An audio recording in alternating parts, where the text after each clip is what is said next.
អានិសង្កថា5ប្រការថ្លែងពី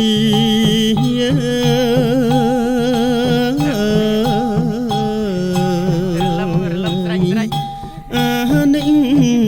សង្ឃបានម្ចាស់អង្គកន្ធនទានមួយមេអូយរំស្អាតណាស់ញោមញឹមប្រាកដមានកើតនៅរួងរៀនញឹមមួយញោមញឹមល្អរូបបាមួយធ្ងន់ណាស់ញោមជួយដោពីបានញឹមញោមញឹមធ្វើបន់មុខអញឹមបន់កងសលបានមានផលថាធម្មញោមអើយពុទ្ធបរិស័ទនៅប្រទេសញូហ្សេឡង់នេះថារីករាយជ្រះថ្លាក្នុងបុណ្យកុសលអង្គកឋិនទានវត្តខ្មែរពុទ្ធិរាមមានពរសំបល់ស្អាតណាស់ញោមរីករាយជ្រះថ្លាមុខញញឹមបប្រឹមបប្រៃសាធុល្អកាយាញោមបានជឿត្រៃស្វាដែរអរគុណណាស់អត់ជួយហើយលឹងទេអា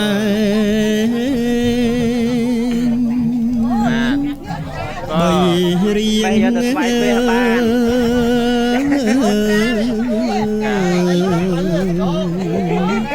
ពិតបែបម៉ូតូឲ្យរាយ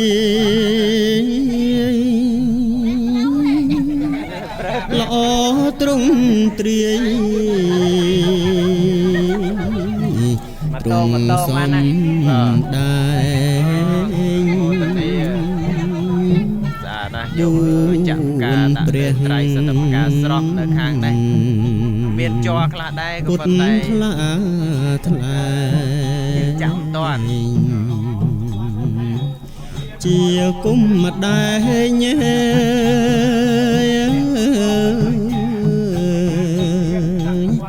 ចង្កពតត្រា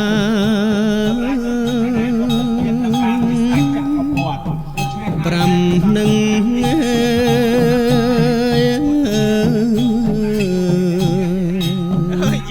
បានសាងភ្នោះជានឹង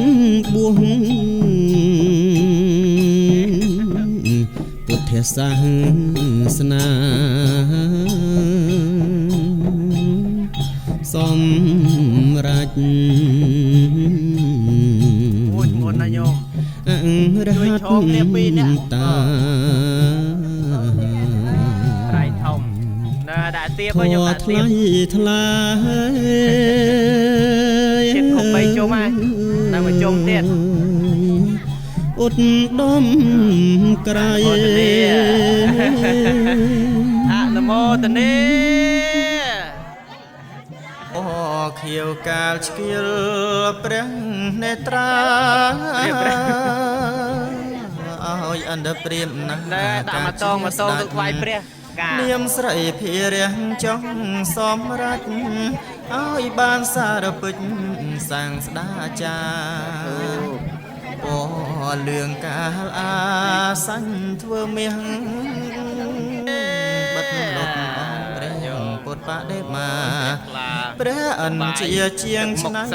រចនាស្រេចសាធុការពេញផែនដីយកការមកតងយកថ្វាយព្រះហមជាពណ៌ឈាមបេះដូងស្គៀលពីដើមទ្រូងដល់ថ្មីបិទពឹងពងខំព្រះជន្នេះគង់រួងជីវីជាស្បាយទេអូសោឲ្យទៀនដំរីសមង្គលបបមាសចិនចៅត្រូវរះបនដេញមិន ឲ្យនៅព្រមទាំងកូនចៅភរិយាណាហងស្បានលោហិតឈាមម៉ាំងសាំងអាសាញ់ខ្លួនតាំងបដូរមេត្តាកាលយ៉ាងវាចាប់បរិភោគក្តាជីវិតមេត្តារស់វិញថ្មីភ្លេចពុនរាយកាលជាទុនសាយឲ្យទៀនពុំស្ដាយជីវិតអីលោតចូលភ្នំភ្លើងពុំថាអ្វីឲ្យជាចំណៃអន្តព្រាមណាកាលដែលបានត្រាស់ជាព្រះពុទ្ធជាមកុដត្រៃភពក្នុងលោកាពរទាំង6នោះសោតណាคล้ายមកកើតជាឆាប់នរាំងសីអីលើក្នុងលោកេសន្មត់យកពណ៌នេះកត់ជាសាញ់ក្តីហើយតុងសាំងស្នាព្រះចិនស្រីពីពេញផែនដីផ្ទៃពោធិធាយើងខ្ញុំរាល់គ្នាសូមគោរពវន្តាចៅមកភពតុងសាសនាឲ្យបានមង្គលឈ្នះមេរាសត្រូវនានាក្នុងភព3សូមឲ្យយើងខ្ញុំប្រញាប់ដល់ដើរកាត់តាមថ្នល់ទៅបូរីជាស្ថានបរមសុខសួស្តីដោយព្រះបារមីនៅពៀន